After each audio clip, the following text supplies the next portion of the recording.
After 10 long years of working abroad in a high-powered software engineering role, Maya Reynolds, was finally heading home. My heart raced with anticipation as the plane descended toward my hometown, the city I'd left behind to build a life. I had worked relentlessly to provide for my family, sending money every month, checking in with video calls to my mother, Evelyn, the woman who had raised me single-handedly after my father passed away. She was my everything, the reason I worked so hard. I'd promised her that once I was established, I would give her the life she deserved: comfort, security, a place to rest. I had bought her a beautiful house before I left, a place where she could enjoy her later years, a home she had always dreamed of. I imagined her there, waiting for me with a warm smile, her arms ready to envelop me in a long-overdue embrace. For the past decade, all I'd wanted was this reunion, and I couldn't wait to finally hold her, to feel the comfort of home again. When my taxi pulled up in front of the house, everything seemed as it should be. But then I saw it, the changes. The house, once modest but full of love, now looked foreign to me. The front gate, once a familiar, simple iron structure, now had a sleek electronic lock with a digital keypad. Surveillance cameras were mounted on the walls, blinking red like silent sentinels, watching every movement. My heart skipped a beat. This wasn't the home I remembered. Confused, I stepped out of the taxi and approached the door. I rang the doorbell, a familiar chime I'd heard countless times growing up, but there was no response. I rang it again, then again, my stomach tightening with unease. Something didn't feel right. My mother, Evelyn, had always been so eager to greet me. I called out, "Mom, it's Maya, your daughter is home," my voice trembling with both excitement and growing concern. Still no answer. The silence was thick, unnerving. The house, once a place of comfort, now felt like a cold, empty shell. My mind raced as the dread settled in. What had happened here? Why wasn't she answering? I rang the doorbell again, my finger pressing the button longer this time. The familiar chime should have been comforting, but instead, it only amplified the silence that followed. I waited, half expecting my mom to open the door and rush into my arms, as she always did whenever I came home. But nothing. I glanced around, my stomach tightening. I rang the doorbell a third time, nothing. "Mom," I called out, my voice trembling slightly as I stood at the door, still holding the suitcase I'd been too eager to drop. The house was eerily still, no sign of life behind the curtains, no soft shuffle of footsteps I had come to associate with her moving around the house. "Mom, it's Maya." "I'm home." The silence that answered felt deafening. My heart pounded in my chest, my mind racing with thoughts that I didn't want to entertain. What if something had happened to her? She had always been so full of life, so present. The idea that she might be sick or worse was too much to bear. I stepped back from the door and looked around. Hoping maybe I'd missed something. The street, once familiar and comforting, now felt so distant. The same trees, the same houses, but the air felt wrong, heavy with the weight of the unanswered question: where was my mom? I tried calling her phone again. It went to voicemail after 2 rings. "Mom, please pick up. It's me, Maya," I said, my voice barely above a whisper, though I wasn't sure if I was trying to reassure myself or hoping that my mother would somehow hear me. Still no answer. I couldn't stand just standing there any longer, so I moved to the side of the house. Maybe she was in the backyard or in the garden where she often spent her time. But when I peered through the kitchen window, my stomach sank. The blinds were drawn tight and I could see nothing. The house looked so still, unnaturally still. The kitchen, where we'd spent so many hours together, where I'd watched her cook and laugh and share stories, was eerily quiet, as if no one had stepped foot inside in days. I reached out, lifting my hand to touch the window, feeling the coolness of the glass against my fingertips. My chest tightened as I fought back the sudden rush of panic that threatened to rise up. Where was she? I could feel my pulse quickening. I had to find her. I couldn't just stand here and keep wondering. I needed answers. Something wasn't right. Maybe it was nothing. Maybe she was just out for a walk or running errands, but the fear creeping into my mind refused to let me brush it off. "Mom," I called out again, louder this time, my voice tinged with growing concern. I turned away from the window and moved toward the back of the house, hoping I would find her. But no response, no movement. I started packing back toward the front door. The house, once filled with warmth and the smell of her cooking, now felt like a cold shell. The silence was deafening. It didn't make sense. I couldn't ignore it. Something was wrong, and I needed to know what had happened.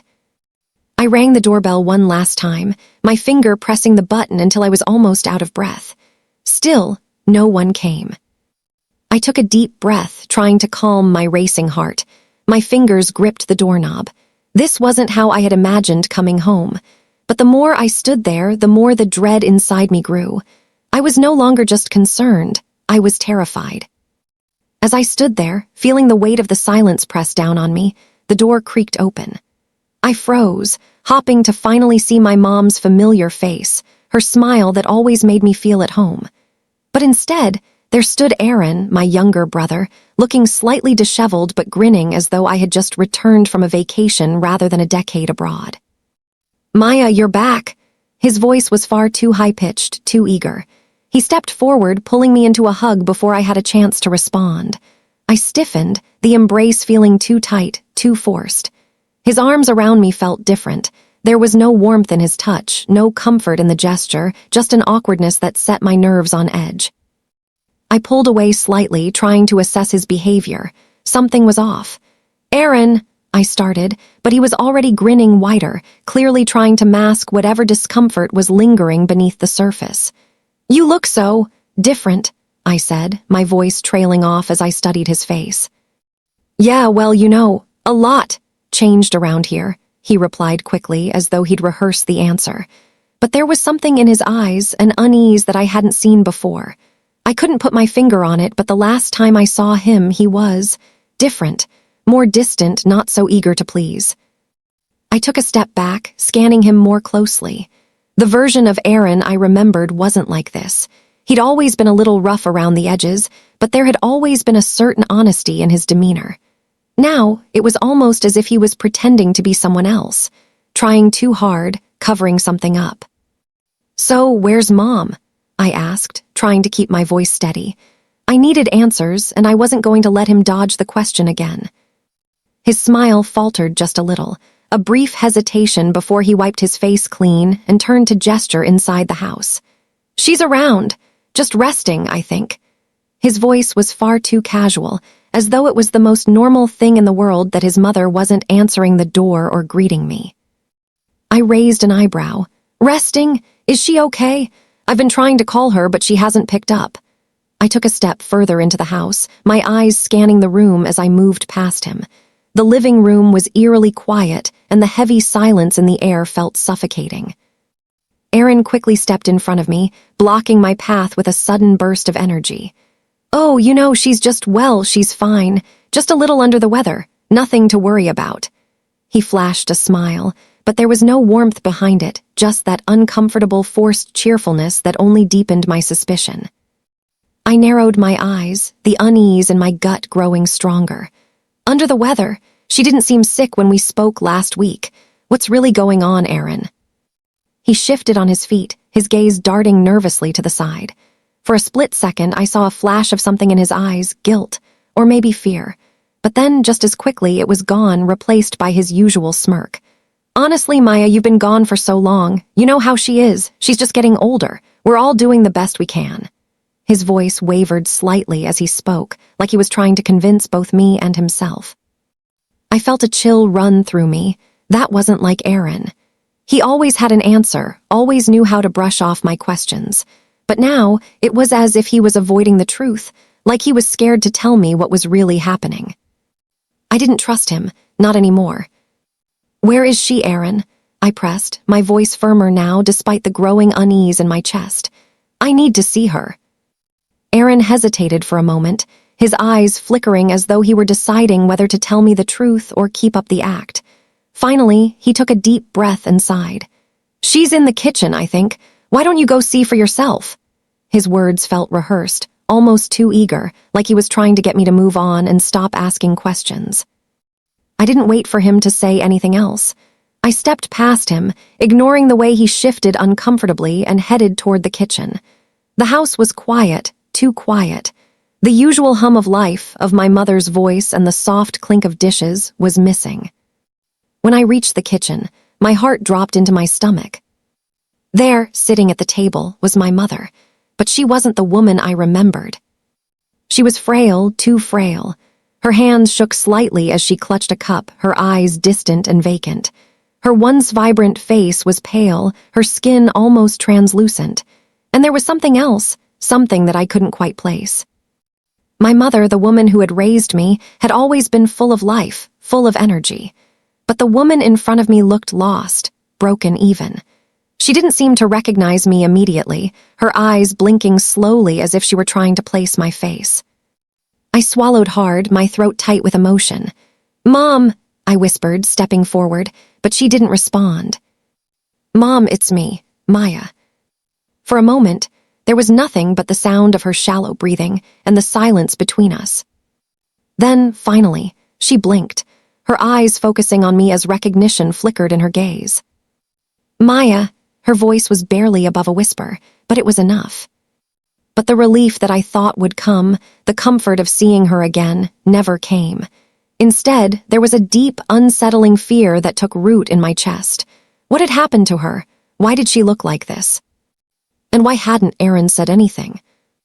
I walked into the kitchen, my eyes still fixed on my mother as she stared blankly at the table. Her hands, trembling slightly, gripped the mug before her as though it was the only thing keeping her grounded.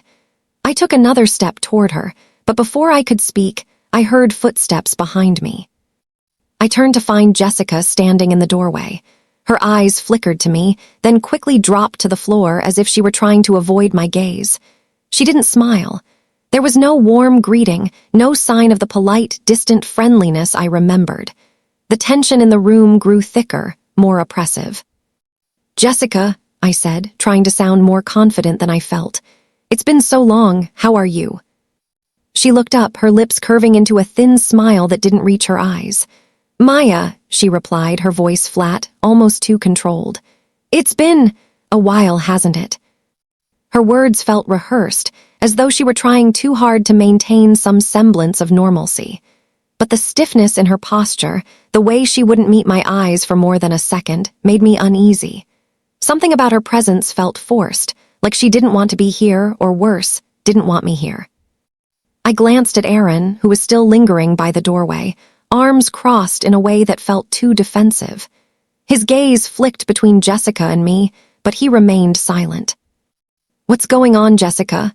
I asked, my voice firmer now. "Why didn't Mom answer the door? She's not well, is she?" The words left my mouth before I could stop them, and immediately I saw Jessica flinch. She stiffened, and her eyes flickered toward Aaron, a silent exchange passing between them that I couldn't quite decipher. "She's just been resting," Jessica said, her tone now even more distant, as though she was trying to brush away my concern. "It's been a long few years for her, you know. She's just not as strong as she used to be." But her explanation didn't sit right with me. The way she said "not as strong" made it sound like she was hiding something. My mother was strong, so strong, in fact, that I'd never once thought she could be anything less than vibrant. To hear Jessica talk about her this way, like she was just some frail, aging woman, was unsettling. I could feel my pulse quicken. "What do you mean, not as strong? She was perfectly fine when I left. She wasn't." I caught myself before I could say what was really on my mind. She wasn't paralyzed. She wasn't this empty shell of the woman I'd known.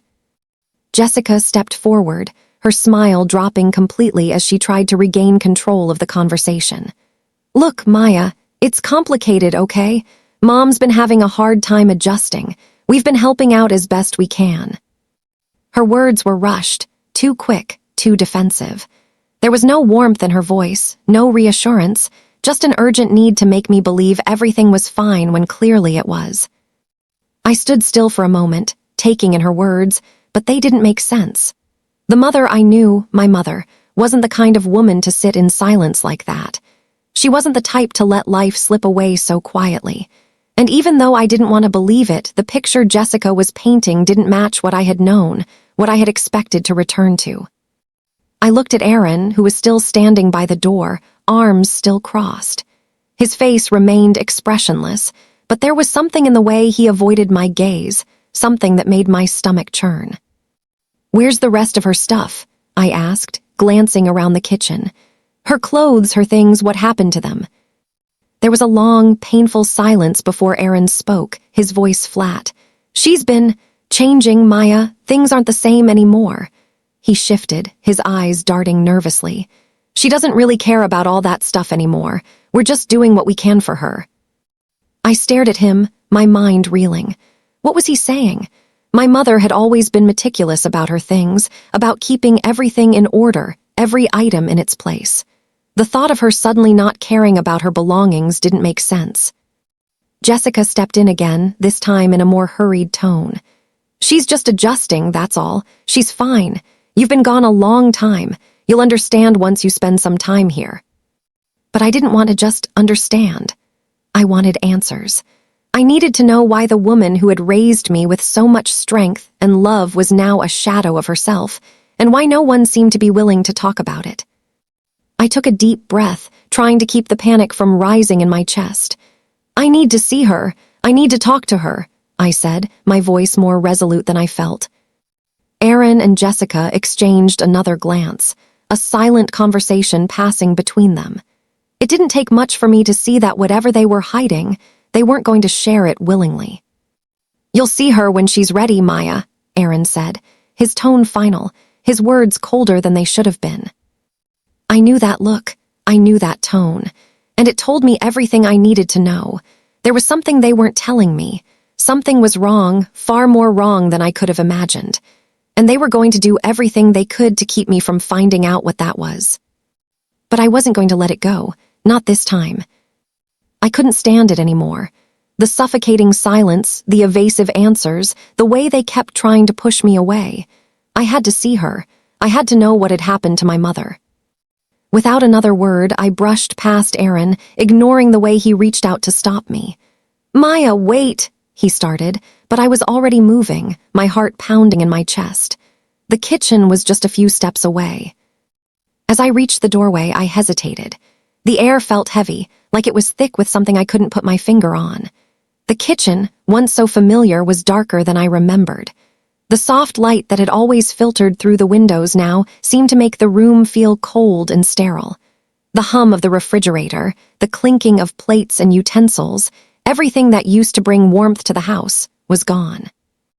I stepped inside, and there she was. My mother, Evelyn, sat hunched over at the kitchen table, her frail hands trembling as they rested on the edge of her cup.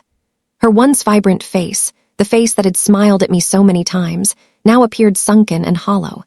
Her skin was pale, almost translucent, as though all the life had been drained from her. Her eyes, usually sharp and full of warmth, were now dull, clouded, as though she was looking at me from a great distance, struggling to recognize the person standing before her. I took a step forward, my breath catching in my throat. Mom! My voice cracked as I spoke her name, as if saying it would bring her back somehow to the woman I remembered. She blinked slowly, her gaze shifting toward me, but there was no recognition in her eyes, not at first. She stared at me for a long moment, the silence between us feeling heavier than anything I had ever known. It was as if she was lost, as though she couldn't remember who I was. Mom, it's me, Maya, I whispered, taking a tentative step closer. I reached for her hand, the tremor in her fingers sending a shock through me. The warmth I had once known from her touch was gone. Her skin felt cold, paper-thin, fragile. Maya, she finally whispered, her voice weak, almost a breath. But even as she said my name, her gaze seemed unfocused, her eyes flicking to the side, like she wasn't really seeing me. I felt like I had been struck, like the air had been knocked from my lungs. This wasn't the woman who had raised me, the woman who had always been so full of life, so strong despite everything she had been through. This woman, this shadow, was barely recognizable. The shock of it hit me in waves, a physical blow that made my knees buckle. I couldn't hold it back anymore. What happened to you, Mom? The words rushed out in a desperate plea, though I knew she couldn't answer me. I could feel the tears burning at the back of my eyes, threatening to spill, but I fought them back. I had to be strong. I had to understand. Her lips parted, as if she was trying to say something, but nothing came out, just a soft, gasping breath. She looked at me, a flicker of something in her eyes, but it quickly faded. I knelt beside her, my hands hovering near her frail shoulders, unsure if I should touch her, scared of breaking her even more. "What's going on, Mom?" I asked again, my voice cracking. "Where have you been? What's happening to you?" She let out a soft, wheezing sigh, the sound more fragile than anything I had ever heard. Her hand fluttered weakly, a half-hearted attempt to reach for me, but it fell back onto the table before she could make contact. I glanced back toward Aaron and Jessica, who were standing in the doorway. Their silence was deafening, their faces unreadable. "Maya," Aaron began, his voice strained. She's just not the same. You've been gone for so long." I stood up quickly, turning toward him, my anger surging. "What the hell happened to her, Aaron? What did you do?" He flinched, but Jessica stepped forward, her face pale. "Maya, it's not like that. It's complicated." I didn't want to hear it. I didn't want to hear their excuses, their lies. The truth was right in front of me, and the longer they avoided it, the more this suffocating dread gnawed at me. I turned back to my mother, the woman I had always known to be strong, proud, unyielding in her love for me, now reduced to this fragile, confused shell. This wasn't my mother. I had failed her. The realization hit me like a tidal wave, and I couldn't hold it in anymore. My chest tightened with the weight of it, my breath coming in shallow gasps. She was supposed to be safe. She was supposed to be happy. I had made sure of it. But somehow, over these years I had been away, this had happened to her, and I had no idea. I swallowed hard, fighting the tears that were threatening to spill, but they came anyway. I had failed her.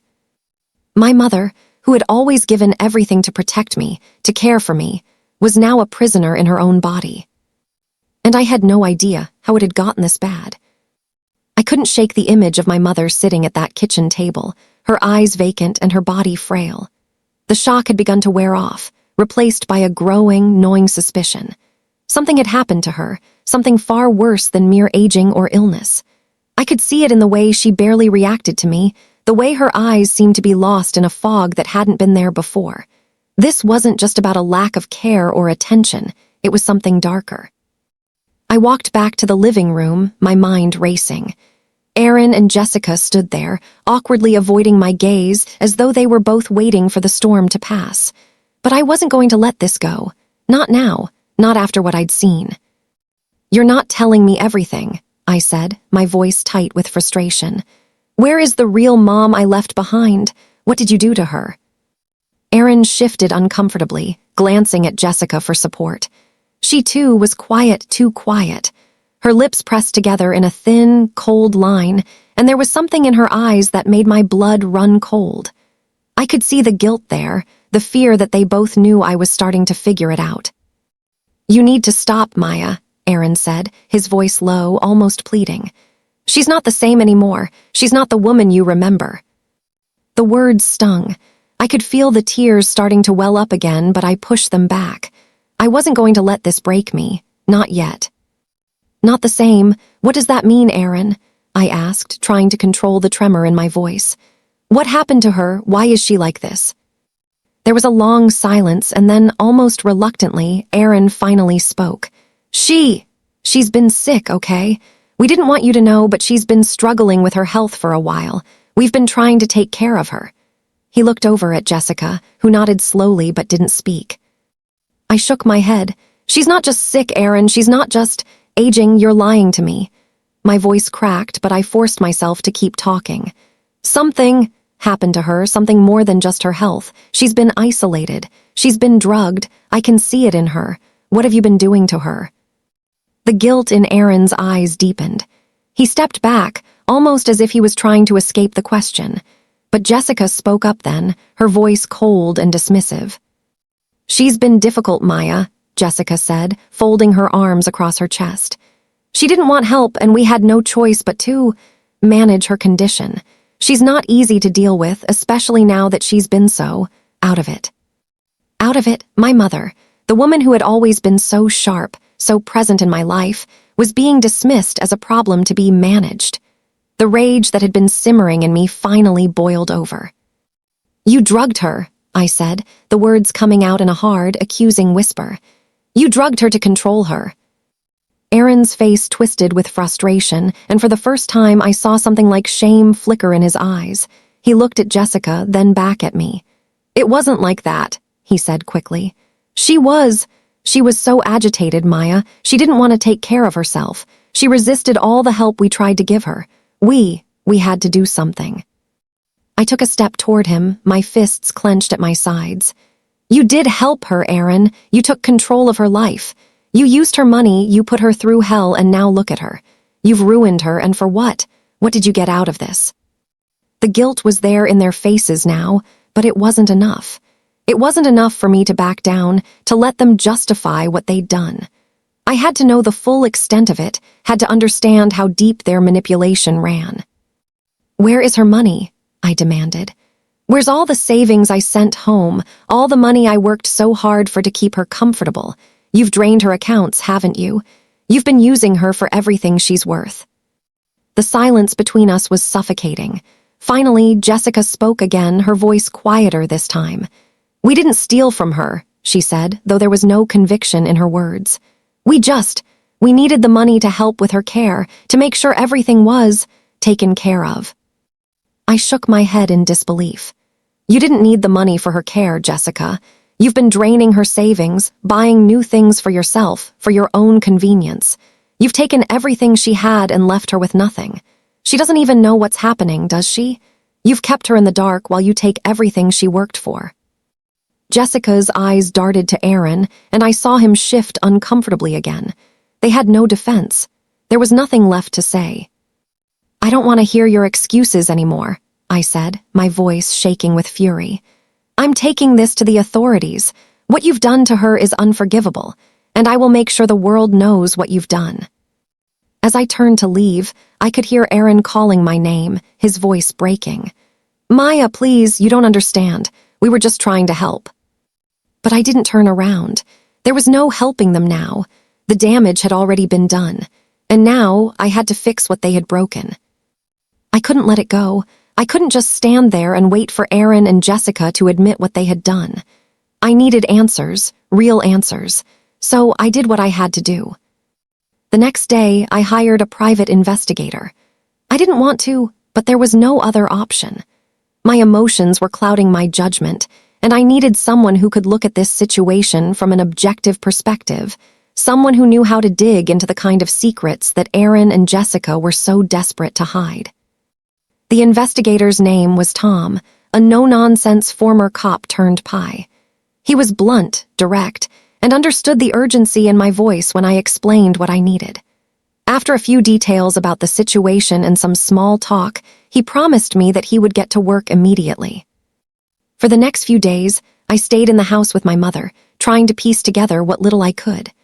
I spent hours talking to her, hoping that, somewhere deep inside, she could recall what had happened, how it had all started. But the more I spoke to her, the more I realized she wasn't just physically frail. Her memory was slipping too. The woman who had once known every detail about my life now had trouble recalling the simplest things. I had always known my mother as a sharp, strong woman, but this wasn't the person I had left behind. I spent the nights awake, going over everything, the details I had already seen, the new locks, the cameras, the isolation, but nothing made sense. It was like I was piecing together a puzzle with too many missing pieces. Then Tom called. "I've got some things you need to see," he said, his voice steady, but with an undercurrent of something more. "I've been looking into your brother and his wife, Aaron and Jessica, and well, let's just say they've been busy." I could feel my heartbeat quicken as I listened. "What did you find?" Tom hesitated before answering. "They've been accessing your mother's accounts without her knowledge, and not just once, multiple times over the past year. They've drained nearly everything she had." The words hit me like a punch to the gut. "What? How is that even possible? She didn't give them permission." "Well, not directly, but they've been using her deteriorating mental state to manipulate her into signing documents, accessing funds in her name. It's not just the savings, Maya. They've been making big purchases, high-end electronics, furniture, things they don't need, all charged to her credit cards." The anger bubbled up inside me, a fire I could barely contain. My mother's money, the money I'd sent home to take care of her, was being stolen from right under her nose, and from mine, too. My own blood had betrayed her, and I hadn't even seen it coming. I squeezed the phone in my hand, my knuckles white. "Is that all?" I asked, trying to keep my voice steady. "No," Tom replied. "I also found something else, something I don't think you're going to like." There was a pause, then a sigh. "They've been getting your mother's prescription meds from her doctor. But here's the thing, your mother didn't need all those pills. They've been doubling her dosage, using sedatives to keep her in a constant state of confusion so she wouldn't question what they were doing. It's all been orchestrated." I stood frozen, my mind struggling to catch up with the information. Sedating her, keeping her drugged and dependent. I could barely comprehend it. The woman who had fought so hard to raise me alone, to keep me safe, was now being controlled, manipulated, and exploited by the people she trusted most. Tom continued, his voice low. "I've got documentation of everything, bank records, medical prescriptions, even surveillance footage. They've been covering their tracks well, but it's all here, Maya. They've been draining her savings and controlling her every move." My stomach churned as I listened. "How could they do this?" I asked, barely recognizing my own voice. "Greed, Maya, plain and simple. They've been living off your mother's money and pretending to care for her, while all along, they've been using her for everything she's worth. They've been treating her like an ATM." I closed my eyes, taking in the full weight of his words. My mother, my sweet, caring mother, had been trapped in a web of lies, unable to see what was happening right under her nose. And I, her only child, had been too far away, too distracted by my own life to realize it. "I'm sending you the evidence now," Tom said. "You'll have everything you need to take action." "Thank you," I whispered, feeling a wave of exhaustion wash over me. This wasn't how I'd imagined coming home. This wasn't how I'd imagined finding my mother. As I hung up, I sat there in the kitchen, staring at my mother, who sat there unaware, lost in her own thoughts. I didn't know how long I sat there, but the world felt too heavy, too overwhelming. The betrayal from Aaron and Jessica was deep, but the pain of realizing my mother had been a victim all this time, unknowingly, was worse than anything I could have imagined. I had to make this right. I had to fix this. The house was too quiet as I walked back to the living room, the weight of the evidence in my hands feeling like a stone around my neck. Aaron and Jessica were standing by the doorway, avoiding my gaze as if they knew what was coming, but neither of them made a move to stop me. I wasn't sure how I would approach this, how to process what I had just learned, but the anger inside me had been building all night, and now it was impossible to hold back. "Enough," I said, my voice trembling with a mixture of fury and disbelief. "I know what you've been doing." Aaron shifted uncomfortably, his eyes flicking to Jessica, who stood with her arms crossed, her expression unreadable but stiff. There was a flicker of something in her eyes, guilt, fear, I couldn't tell, but it didn't matter. I had the proof, and it was time for them to face the truth. "You don't know what you're talking about," Aaron said quickly, his tone defensive, almost too quick. "Whatever you think you found, it's not." I cut him off, pulling the stack of documents from my bag and slamming them onto the table. The papers scattered in front of them, bank statements, prescription records, surveillance footage. The evidence was right there, plain as day. I watched as their faces drained of color as the truth settled into the air between us.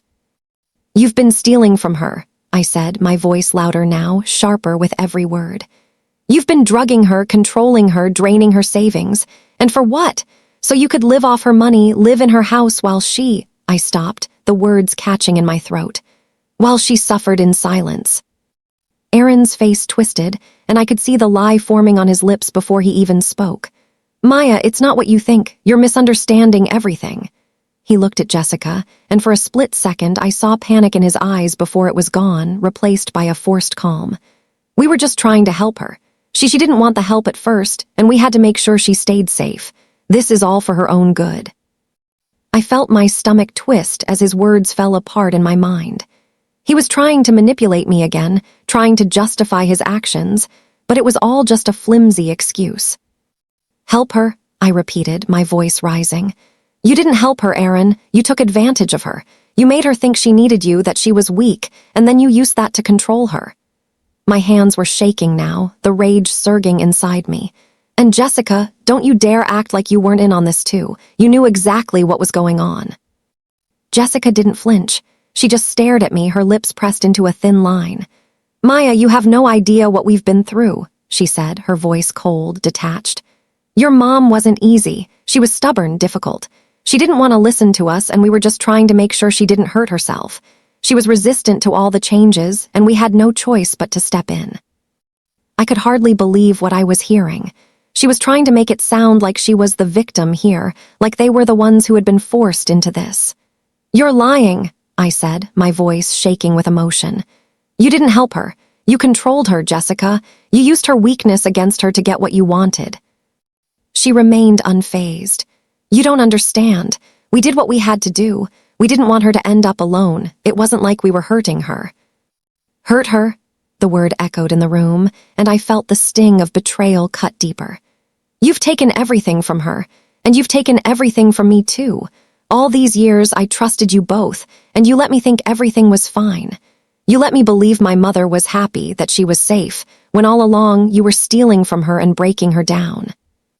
Aaron stepped forward, his face now flushed with anger. You don't know what it was like. She didn't make it easy. You think we just wanted to hurt her. No, we were doing what we had to do to keep her from losing everything. You weren't here. You weren't the one dealing with it. I wasn't here, I echoed, my voice rising to a shout. I wasn't here, Aaron, because I was working to make sure she was okay. I sent money every month. I called her every week. I trusted you both to take care of her while I was gone, and this is what you did. I paused, feeling the weight of everything I'd missed in those years. This is what she's been living through. Aaron's eyes darted between me and Jessica, his posture stiff.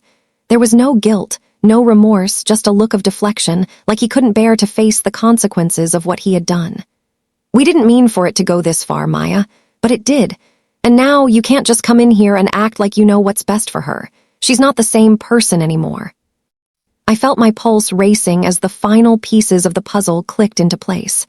They had used her illness, her mental state, to strip away her autonomy. They had isolated her, manipulated her, and now they were trying to justify it all. I was done listening to their excuses. I'm taking this to the authorities, I said, my voice steady with finality. Everything you've done will come to light, whether you like it or not. What you've done to her, what you've done to us, it ends now. For the first time, Aaron faltered. I saw the fear in his eyes, the uncertainty creeping in as he realized the gravity of what was happening. Jessica didn't flinch. She just stood there, her face a mask of indifference. This is over, I said again, my voice unwavering. They had no more lies to tell, and I was done listening to them. The days following the confrontation were a blur of paperwork, meetings with lawyers, and endless phone calls. I had no idea how I had the strength to get through it all, but I did. I had to. There was no going back. Aaron and Jessica had tried everything to deny the truth, but the evidence was irrefutable. With the investigators' findings, I had built a solid case, bank statements, medical records, even security footage showing them moving money from my mother's accounts. There was no escape for them. The process moved quickly once the authorities got involved. The police took Aaron and Jessica into custody within a week. The relief I felt as they were handcuffed and led away was bittersweet. I wanted to feel victorious, to feel justice had been served.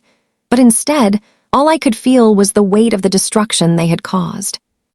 The trial came soon after. It felt like a blur of legal jargon and courtroom drama, but the one thing that kept me grounded was the truth. My mother's savings, her dignity, her health, all of it had been stolen from her, and I was there to make sure those responsible were held accountable. But even as I sat in that courtroom, listening to Aaron and Jessica try to justify their actions, the emotional toll of it all started to sink in. The damage they had done wasn't just financial. It wasn't just about the money or the house. It was about the trust they had shattered, the bond that had been broken. Aaron was sentenced to 5 years for financial exploitation, while Jessica received 3 years for her role in the abuse. The courtroom was a cold, indifferent place, and when the gavel came down, I didn't feel any sense of closure. I just felt empty. The hardest part came after. The hardest part was coming home to the house that had once been filled with love and laughter, but now felt like a prison. My mother was still fragile, still confused, and every day I watched her struggle to remember the simplest things. The medications that had been forced on her had left their mark. She wasn't the same woman I had left behind. And no matter how hard I tried, I couldn't fix it. As much as I wanted to believe the justice system would bring peace, it couldn't bring back the years my mother had lost. It couldn't erase the emotional scars that would linger long after the trial was over. I found myself taking over everything, paying the bills, making sure my mother ate, helping her with daily tasks. It was exhausting. And every time I looked at her, I saw the years of manipulation etched into her face, the deep lines of worry and confusion that had never been there before. I tried to stay positive, to remind myself that we were finally safe, that Aaron and Jessica would never hurt her again. But the truth was, the damage had already been done, and no amount of legal victories, no matter how deserved, could erase the betrayal that had stained our family. Some nights I would sit beside my mother's bed, watching her sleep, and I would feel the weight of the loss in my chest. I had promised her so much, and in the end, I had failed. The family I had once known, the family I had once trusted, was gone. What was left was the shattered pieces of a life that couldn't be put back together. I was left to pick up those pieces, to care for the woman who had always been there for me. And no matter how hard I tried, no matter how many things I did right, the emotional scar of betrayal, the fracture in my family, was something that would never truly heal. But I kept going. I had to for her, for me. And maybe, just maybe, for the chance of finding peace in the pieces,